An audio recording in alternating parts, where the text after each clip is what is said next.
इसी के साथ एक साया हवा में लहराता हुआ इशिका के सामने आ खड़ा हुआ। इशिका उसे पहचान गई। वो वही थी जिसे उसने कमरे में देखा था, रानी साहिबा। तुम जहां खड़ी हो मुझे उसी जगह जलाया गया था। कहते हैं मेरे ऊपर श्राप है और जब तक वो श्राप रहेगा तब तक मेरी मुक्ति संभव नहीं होगी। उस श्राप से छुटकारा पाने का एक ही रास्ता है और वो है किसी और को श्राप का भागीदार बना देना। तुम यहाँ मेरे श्राप का भागीदार बनने आई हो। यहाँ तुम्हारी मौत होते ही मुझे उस श्राप से छुटकारा मिल जाएगा और मेरी जगह तुम यहाँ सदियों तक भटकती रहोगी और तब तक भटकती रहोगी जब तक तुम्हारा श्राप कोई दूसरा भागीदार ना चुन ले। रानी साहिबा ने एक भयानक हंसी के साथ कहा और इसी के साथ इशिका के पैरों के नीचे लकड़ियों का ढेर लग गया। इसी जगह में जली थी, इसी जगह जलोगी तुम भी। रानी साहिबा चिल्लाई। उसकी कर्कश ध्वनि सुनकर अच्छे अच्छों का खून जम जाता। इशिका ने चिता से बाहर निकलने की कोशिश की लेकिन उसके सामने रानी साहिबा आकर खड़ी हो गई। उसने अपने नुकीले पंजों से उसके चेहरे पर वार किया। इशिका ने खुद को बचाया। इसके बावजूद उसके एक नाखून ने उसके माथे को उधेड़ दिया। वो गला फाड़ कर चीख उठी और चिता में जा गिरी। उसके निकलने से पहले ही चिता में भयानक लपटें सुलग उठी। लपटें इतनी भयानक थी कि इशिका चाह कर भी बाहर निकल नहीं पा रही थी। वो दर्द से चीख रही थी, चिल्ला रही थी, लेकिन उसे बचाने वाला कोई नहीं। आयुष और भानु इशिका को झंझोड़ रहे थे। उसने एक झटके से अपनी आंखें खोली। उसने अपने चारों तरफ देखा। डर के मारे उसके दिल की धड़कनें अचानक से बढ़ गई थी। उसने आयुष की तरफ देखा जो उसके सामने ही बैठा हुआ था। तुम ठीक तो हो ना इशिका? कोई बुरा सपना देख रही थी तुम? हमने तुम्हें जगाने की कोशिश की लेकिन। आयुष की बात अधूरी रह गई। इशिका फौरन उसके गले लगकर रोने लगी। आयुष उसकी इस हरकत पर एकदम से भौचक्का रह गया। उसने उसके सिर पर प्यार से हाथ फिराया। हे कुछ नहीं हुआ, सब ठीक है, सब ठीक है। वो जो भी था बस एक सपना भर था और कुछ नहीं। आयुष ने उसके आंसू पोंछते हुए कहा, वो जो भी था बहुत बुरा था। मैंने देखा वो डरावना बाघ तुम्हें नोच रहा था। मैंने रानी साहिबा को देखा, यही इसी बिस्तर पर। मैं महल के पिछले हिस्से में पहुंच गई जहां उसका अंतिम संस्कार किया गया था। मैंने हेक्टर को देखा और उसके उस नौकर सरसू को भी। दोनों काफी अजीब लग रहे थे, जैसे वो लोग इंसान नहीं कुछ और थे। वो हमें मार रहे थे बारी बारी से। शायद हम में से कोई भी जिंदा नहीं बचा था। वो किसी तरह के श्राप का जिक्र कर रहे थे। कह रहे थे हम उनके श्राप के भागीदार बनने आए हैं। वो सदियों से किसी श्राप को झेल रहे हैं। उन्हें इस श्राप से मुक्ति चाहिए लेकिन उसके लिए उन्हें कोई ऐसा चाहिए जो इस महल में मरकर उनके श्राप को अपने ऊपर ले लेगा, तभी उनकी मुक्ति संभव होगी। ऐसा ही बहुत कुछ चल रहा था। मुझे लग रहा था कि ये जो भी कुछ है वो एक बुरा सपना है और मुझे हर हाल में इस सपने से बाहर निकलना है, लेकिन मैं चाहकर भी निकल नहीं पा रही थी।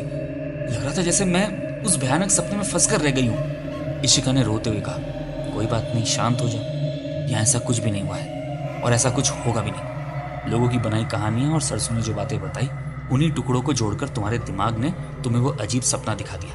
होता है ऐसा। इसमें इतना पैनिक होने की जरूरत नहीं है। इसमें इतना पैनिक होने की जरूरत नहीं है। और मेरा तुमसे वादा है, हमारे रहते तुम्हारा कोई बाल भी बांका नहीं कर सकता। आयुष ने उसे अपने सीने से लगाते हुए कहा। भानु उनकी इन हरकतों पर मंद मंद मुस्कुरा रहा था। आयुष की नजर उस पर पड़ी तो उसने अंगूठे से थम्स अप का इशारा किया। उसी समय दरवाजे पर दस्तक हुई। दस्तक सुनकर इशिका घबरा गई।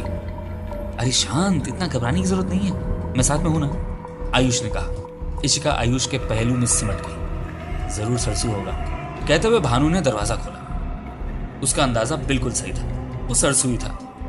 चलिए, खाने का समय हो गया है, प्रिंस भी आते ही होंगे, सरसू ने कहा तो उसके साथ हो लिया। इशिका अब भी सरसू को देखकर घबरा रही थी। सरसू ने उसकी हालत देखी। उसके चेहरे पर उसकी वही भद्दी सी डरावनी मुस्कान उभर रही। लगता है मैडम जी ने कोई डरावना सपना देख लिया है, सरसू ने मुस्कुराते हुए कहा। इशिका उसकी बात से और घबरा गई। हे रिलैक्स, ऐसी कोई बात नहीं है जैसे तुम समझ रही हो। अब नींद खुल चुकी है और तुम सपने से बाहर हो। चलो हम चलकर खाना खा लेते हैं। आज तुम भी शाही दावत का मजा लो, आयुष ने कहा और वो भी भानु के पीछे पीछे चल दिया। इशिका ने उसका हाथ पकड़ लिया। उसकी इस हरकत से आयुष के चेहरे पर मुस्कुराहट उभर आई। वे सरसू के पीछे पीछे ही उन गलियारों से होते हुए वापस हॉल में पहुंच गए। हॉल में अब मशालें जलाई जा चुकी थी, जिससे अच्छी खासी रोशनी हो चुकी थी। इसके बावजूद महल के कुछ हिस्से ऐसे थे जहां तक रोशनी नहीं पहुंच रही थी। हॉल में आते ही आयुष की नजरें फिर एक बार उन अजीबोगरीब मूर्तियों से टकराई। हर बार वो अजीब सी मूर्तियां उसका ध्यान खींच लेती थी। उन्हें एक बार फिर छूने की इच्छा हुई, लेकिन वो जानता था सरसू का हर चीज पर ध्यान रहता है। वो मन मारकर आगे बढ़ गया। तुमने सही कहा, पिछली बार ऐसी हरकतें करते हुए उस सरसू ने हमें देख लिया था और लेक्चर भी पिलाया था। भानु ने मुस्कुराते हुए कहा। शानदार मेज पर मोंटी, जैकी, सैंडी और पिंकी पहले ही आकर बैठ चुके थे। मेज पर तरह तरह के शाकाहारी और मांसाहारी लजीज व्यंजन थालियों में सजाकर रखे हुए थे। उन्हें देखकर ही भानु के मुंह में पानी आ गया। अबे ये तो वाकई रॉयल पार्टी है बॉस, मजा आ गया। किसने सोचा होगा कि ऐसे सुनसान जंगल और इस खंडर में हमें ऐसी चीजें मिलेंगी। भानु ने कहा और जाकर मेज के दूसरे किनारे पर बैठ गया। इशिका और आयुष भी उसके साथ आकर बैठ गए। सभी के आते ही जीने पर हेक्टर नजर आया। उसके चेहरे पर उसकी रहस्यमयी मुस्कान जस की तस थी। वो सीढ़ियों से उतरते हुए नीचे बढ़ने लगा। तुझे ऐसा नहीं लग रहा है जैसे हेक्टर सीढ़ियों से उतरने के बजाय किसी स्लाइड पर से फिसलते हुए आ रहा है? मतलब इतना स्मूथ कदम कौन रख सकता है कि पैर उठने तक का पता ना चले? भानु फुसफुसाया। उसके उस लंबे गाउन जैसे कपड़ों में पैरों के उठने का पता वैसे भी नहीं चलने वाला। अब तो उसकी पर्सनैलिटी को और रहस्यमयी बनाने की कोशिश मत कर। पहले से ही इशिका काफी डरी हुई है, आयुष ने कहा। उसकी बात पूरी होने से पहले ही हेक्टर अपनी शानदार कुर्सी तक पहुंच चुका था। ये इतनी तेजी से नीचे कैसे पहुंच गया? इशिका ने कहा। उनकी रोज की आदत होगी, तुम हर चीज को अब अपने सपने के हिसाब से देखना बंद करो, आयुष ने धीरे से कहा। सरसू के हाथ में एक शानदार बर्तन था। उसने सुनहरे रंग के कुछ प्याले सबके सामने रखे और वो सुराही नुमा बर्तन से लाल रंग का गाढ़ा द्रव्य सबके प्याले में भर दिया। जी क्या है? जी क्या है? मोंटी ने पूछा। वाइन, मेहमानों के लिए स्पेशल, हेक्टर ने कहा। उसकी आवाज अभी भी जैसे महल के कोने में गूंजती सुनाई दे रही थी। सरसू ने सबको खाना परोस दिया और खुद पीछे हटकर खड़ा हो गया। अब आप सभी दावत का लुत्फ उठाइए। उम्मीद करता हूं आपको ये मेहमान नवाजी पसंद आई होगी। कमरों की हालत के लिए अफसोस है, लेकिन आप समझ सकते हैं इतने बड़े महल की देखभाल हम दोनों के लिए कोई आसान काम नहीं है, वो भी तब जब यहाँ कोई आता जाता नहीं है। लगता है इशिका जी की नींद कुछ अच्छी नहीं रही। उनकी आंखों की लाली मुझे साफ दिखाई दे रही है, हेक्टर ने कहा। उसकी बात सुनकर इशिका चिढ़ गई। खाते खाते निवाला रुक गया। जी वो एक बुरा सपना देखा था। नई जगह पर हर कोई जल्दी एडजस्ट भी तो नहीं कर पाता ना, भानु ने कहा। हेक्टर उसकी बात पर मुस्कुराया। शुक्र है इन्हें सपने तो आते हैं, भले ही बुरे सही। सपने इंसान को ईश्वर का दिया गया तोहफा है। उनमें वो अपनी उन इच्छाओं को पूर्ण कर सकता है जो असल जिंदगी में कभी पूरी नहीं हो सकती। हमें तो सपने देखे हुए अरसा हो गया है, यहाँ कोई सपना आता ही नहीं। मुझे लगा शायद ईश्वर ने इस जगह से सपने जैसी चीज़ों को हमेशा के लिए हटा दिया है। इशिका जी को आए सपने के बारे में जानकर एहसास हुआ कि अभी भी ईश्वर शायद हमसे उतने नाराज नहीं है जितना हम समझते हैं, हेक्टर ने कहा। जी सर, भानु ने मुस्कुराते हुए कहा। प्रिंस हेक्टर, हेक्टर ने कहा। जी मैं समझा नहीं, भानु ने हकलाते हुए कहा। मुझे सर नहीं, प्रिंस हेक्टर कहिए, हेक्टर ने ठंडे स्वर में कहा। जी प्रिंस हेक्टर, भानु ने कहा और आयुष की तरफ देखा। गुड्डे का ईगो बहुत बड़ा है, भानु ने इशारे से ही कहा। आयुष ने उसके इशारों को समझ लिया लेकिन कोई जवाब नहीं दिया।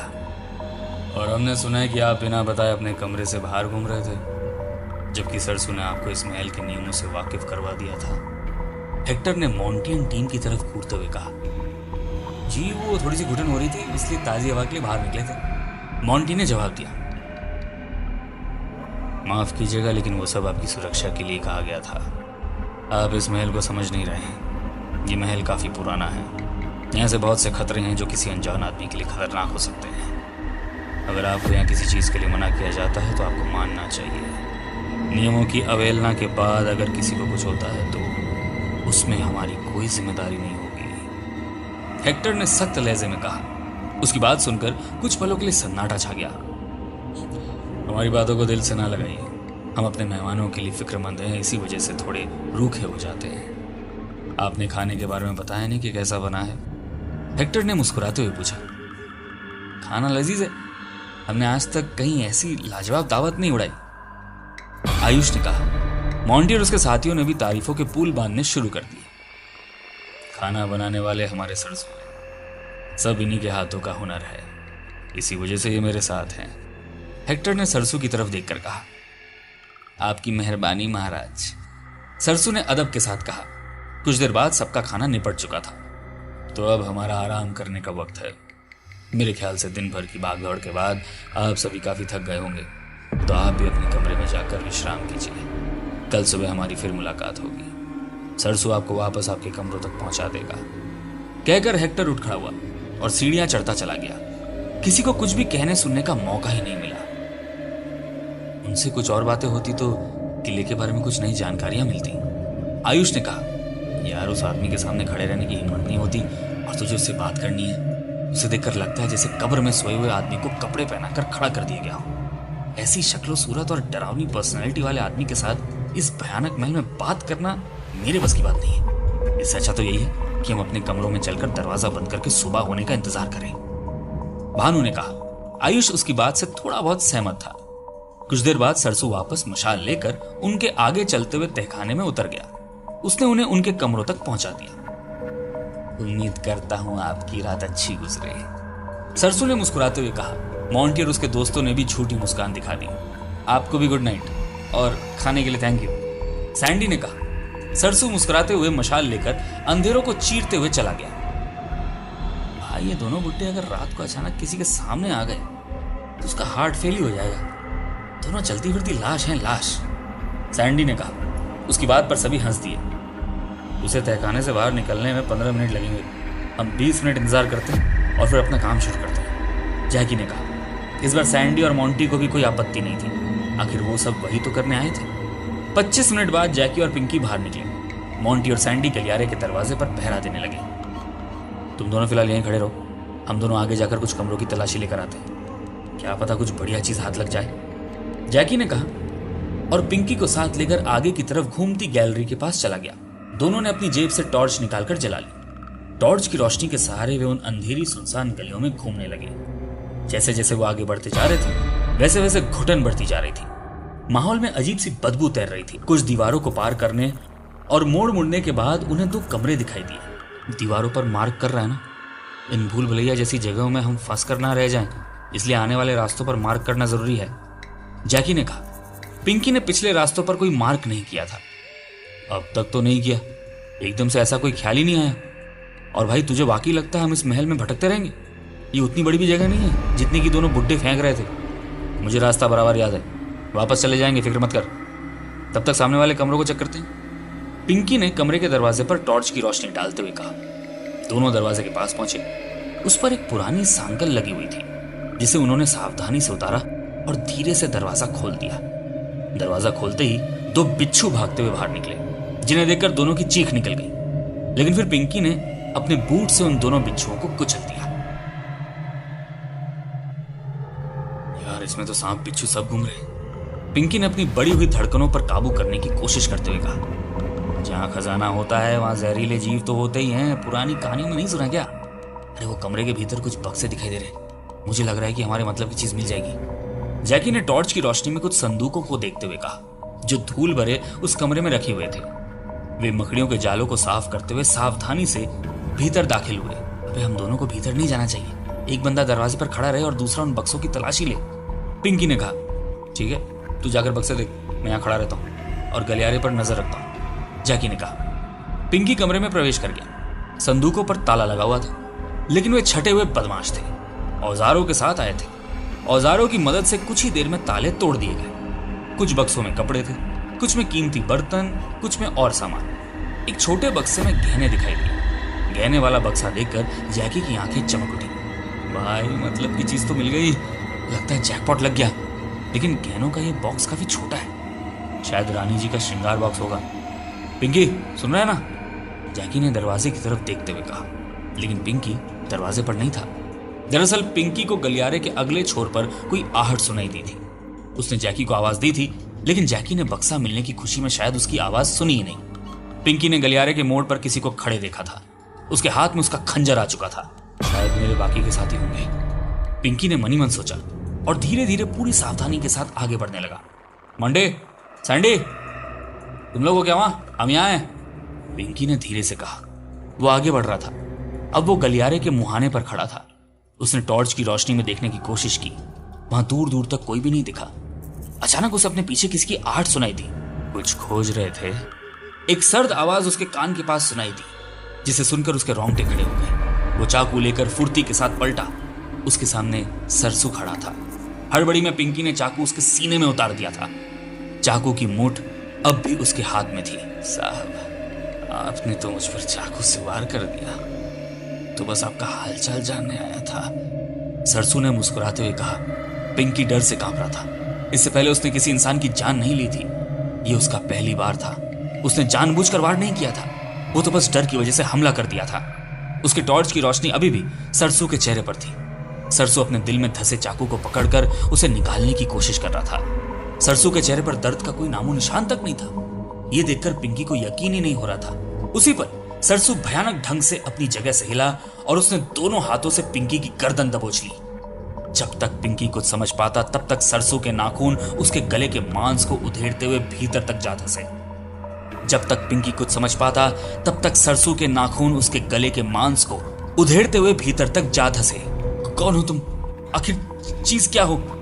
पिंकी डर के मारे कांप रहा था। मौत कहकर सरसू ने अपना मुंह खोल दिया। उसका मुंह हैरत अंगेज ढंग से खुलने लगा। यह दृश्य देखकर पिंकी की धड़कन ही रुक गई। सरसू का मुंह अब इतना बड़ा हो चुका था कि वो किसी इंसान के जबड़े को भी एक झटके में निगल सकता था। उसके दांत नुकीले हो चुके थे और जब तक पिंकी कुछ समझ पाता उसका वो भयानक जबड़ा उसके गले पर कस चुका था।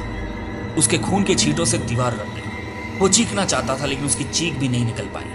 वो पूरी तरह छटपटा रहा था लेकिन सरसू का मुंह किसी मगरमच्छ की तरह उसके गले से लिपटा हुआ था। उसने उसे घूंसा मारने की कोशिश की लेकिन तभी सरसू ने अपने जबड़े को एक भयानक झटका दिया और पिंकी के गले का पूरा हिस्सा नोच लिया। इसी के साथ पिंकी ने आखिरी सांस ली। पिंकी को खोजते हुए बाहर निकला। उसने एक हाथ में गहने का बक्सा तो दूसरे हाथ में टॉर्च संभाली हुई थी। पिंके, अबे कहां चला गया भाई? कहा था दरवाजे पर खड़े रहने के लिए, इसके बावजूद कहां चला गया ये आदमी? जैकी ने अंधेरी गलियों में टॉर्च से रोशनी करनी शुरू कर दी। वो उस गलियारे की तरफ बढ़ा जहां कुछ देर पहले पिंकी और सरसू का आमना सामना हुआ था। चलते चलते उसके पैर थोड़े से फिसले। उसने टॉर्च का रुख फर्श की तरफ किया। वहां खून पड़ा था, ढेर सारा खून। खून देखते ही उसकी सांसें ही जैसे अटक गई। पिंके, पिंके, अरे कहां है तू? पिंके! जैकी चीखने लगा। उसके ऊपर डर हावी हो गया था। ये किसका खून है? ढेर सारा खून। क्या हुआ था यहां? जैकी खुद से ही बड़बड़ा रहा था। अचानक उसका पैर किसी चीज से टकराया। उसने देखा वो टॉर्च थी, पिंकी की टॉर्च, खून से सनी हुई। वो देखते ही डर के मारे वो पसीना पसीना हो गया। खून के निशान एक बंद दरवाजे तक जा रहे थे। उसका दिमाग के खून के निशान एक बंद दरवाजे तक जा रहे थे। उसका दिमाग कह रहा था कि वो यहां से फौरन भाग ले, लेकिन उसका दिल कह रहा था कि पिंकी किसी बड़े खतरे में है। उसने फौरन अपना चाकू थाम लिया और बक्से को बैग के हवाले करके उसे अपने कंधे से टांग लिया। वो खून के धब्बों का पीछा करते हुए धड़कते दिल के साथ आगे बढ़ने लगा। एक ठंडी लहर उसके कानों के पास गुजरती चली गई और वो कांप उठा। उस कमरे के किवाड़ खुले थे। वो दिल थाम कर उस किवाड़ की तरफ देखने की कोशिश कर रहा था। खून के धब्बे किवाड़ के भीतर जा रहे थे। पिंकी, तू अंदर है ना? पिंकी! जैकी ने घबराते हुए आवाज दी। भीतर से किसी के कराहने की आवाज आ रही थी। उसने दरवाजे के भीतर झांकने की कोशिश की। भीतर से कुछ अजीबोगरीब आवाजें आ रही थी। अंधेरे में कुछ भी दिखाई नहीं दे रहा था। उसने हिम्मत करके टॉर्च जलाई। टॉर्च की रोशनी में उसे जो नजर आया वो देखकर उसके होश फाख्ता हो गए। वो बुढ़ा सरसू था जिसके सामने टेबल पर पिंकी लेटा हुआ था। टेबल और कमरे का फर्श पूरी तरह खून से सना हुआ था। पिंकी की गर्दन कटी हुई थी जहां से अब तक ताजा खून बह रहा था। उसकी आंखें खुली हुई थी। सरसू उसके सीने पर चढ़कर बैठ गया और उसने अपने भयानक पंजों से पिंकी की गिरबान उठाकर उसके चेहरे को अपने सामने लाया और इसी के साथ कुछ अजीब सी चीजें बुदबुदाते हुए पिंकी की तरफ देखने लगा। पिंकी के शरीर से सफेद रंग का धुआं सा निकलने लगा जिसे सरसू अपने भीतर खींचने लगा। इसी के साथ पिंकी के शरीर में छटपटाहट हुई। वो एक बार और बुरी तरह छटपटाया और उसी के साथ वो जैसे पत्थर में बदल गया। उसका पूरा शरीर कड़ा होकर काला पड़ गया। चेहरा सूखकर विकृत हो चुका था। अब उसे देखकर कोई कह नहीं सकता था कि वो लाश कभी जीता जागता पिंकी थी। कभी जीता जागता पिंकी था। उस धुएं को जी भरकर अपने भीतर खींचने के बाद सरसू उठ खड़ा हुआ। आश्चर्यजनक रूप से हमेशा अपने कुबाड़ की वजह से झुकी रहने वाली उसकी पीठ अब पूरी तरह सीधी हो चुकी थी। उसके भद्दे कुबड़ का आकार अब कम हो चुका था। सरसू का चेहरा पूरी तरह से लाल हो चुका था। पूरे बदन पर लाल और नीली नसें उभर आई थी।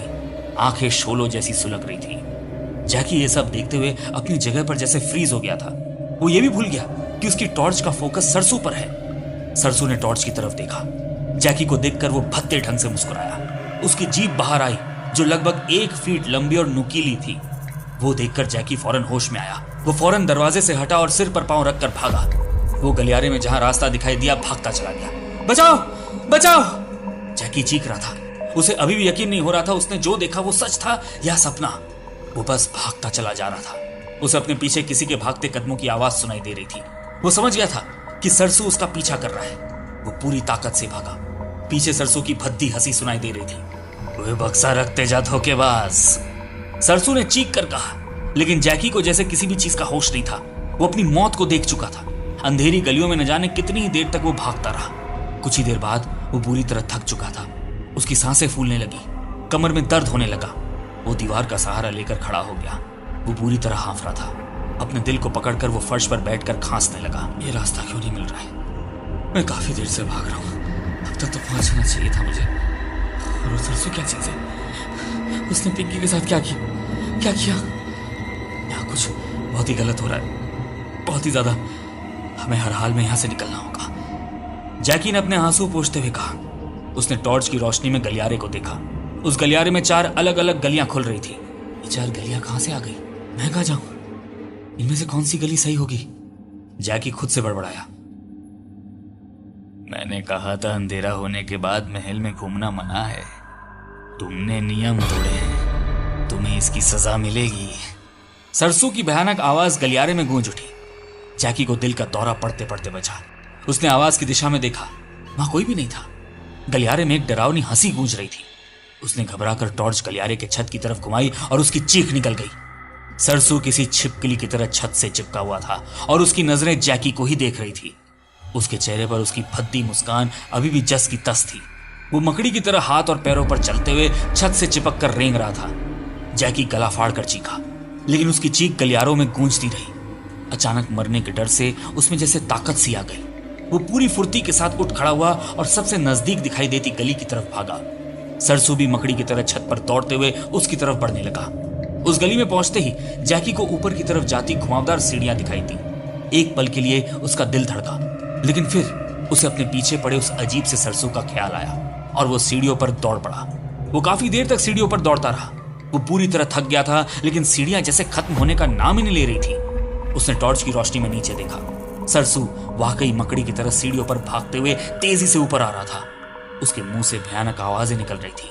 वो देखकर जैकी अपनी थकान भुलाकर पूरी ताकत से सीढ़ियां चढ़ने लगा। मौत उसका पीछा कर रही थी। उसे अभी भी लग रहा था कि वो किसी बुरे सपने में है। आखिरकार सीढ़ियों के आखिरी छोर पर उसे कुछ रोशनी दिखाई दी। वो सीढ़ियां चढ़कर एक आलीशान कमरे में पहुंच चुका था।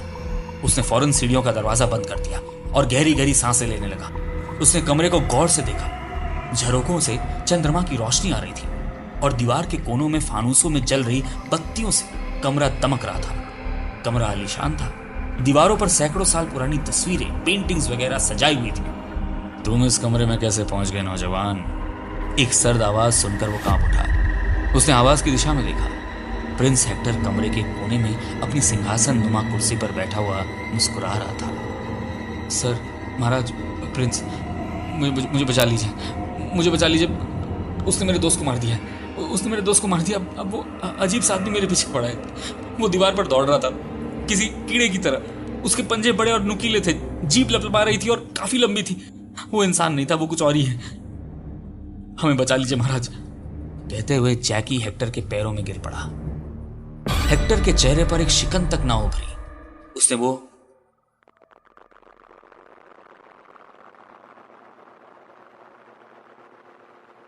वो उठ खड़ा हो गया। जैकी ने फौरन उसके पैर पकड़ लिए, लेकिन वो हैरान हो गया जब उसके हाथ में उसके पैर नहीं आए। तब उसने हेक्टर की तरफ देखा। हेक्टर मुस्कुरा रहा था। अब जाकर जैकी को समझ में आया कि हेक्टर के पांव कभी जमीन पर पड़ते ही नहीं थे। वो अपने लंबे चौगे में अपने हवा में लहराते पांव को छिपाता था। ये क्या है?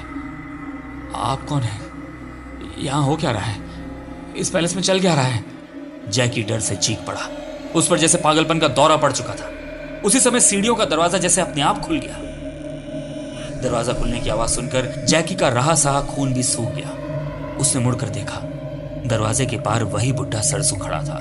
सरसू, आखिरकार तुम शिकार को मुझ तक ले ही आए। लेकिन तुम शोर बहुत करते हो। तुम्हारी आवाज़ें मुझे यहाँ तक सुनाई दे रही थी। हम इस तरह काम नहीं करते और तुम्हारी हालत में पहले से ज़्यादा सुधार दिखाई दे रहा है। तुमने इसके एक साथी को अपना शिकार बना ही लिया लगता है। हेक्टर ने कहा। गलती हो गई महाराज, आगे से ऐसा नहीं होगा।